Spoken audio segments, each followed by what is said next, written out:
oggi con un maestro della realtà sportiva di Vittorio Veneto che in realtà non ha bisogno di nessuna presentazione, maestro Vascellari.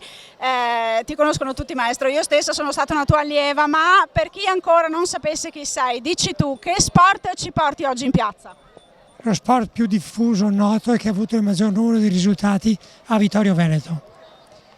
Operiamo qui nel Vittoriese da 50 anni e già questo è un programma. Se questi 50 anni aggiungiamo tutta una serie di titoli, abbiamo centinaia di cinture nere, centinaia di titoli italiani, abbiamo raggiunto livelli mondiali. Ecco, l'unica cosa che non abbiamo raggiunto sono le Olimpiadi. Siamo arrivati ai livelli mondiali, ma non è stato possibile, siamo sfiorati. Ad Abu Dhabi, mi ricordo, c'era la qualificazione per i campionati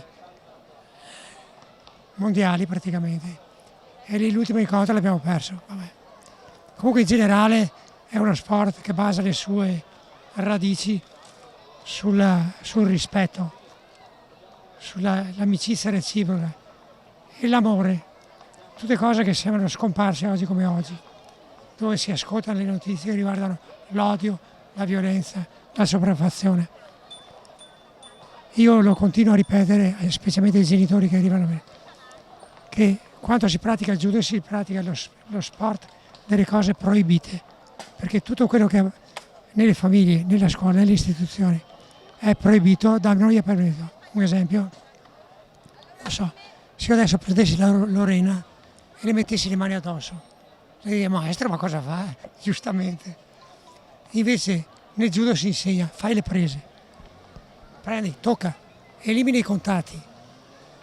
Se io dico a Lorena: rotolati per terra, ma no, mi sporco. Invece nel judo la prima cosa che si impara è a rotolarsi.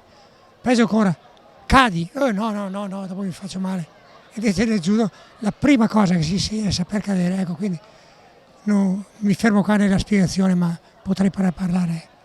Tutto questo grazie anche a queste istituzioni, grazie comunque a tutti e alla Lorena in particolare, che conosco come ex. Sono una tua ex allieva, maestro, davvero davvero.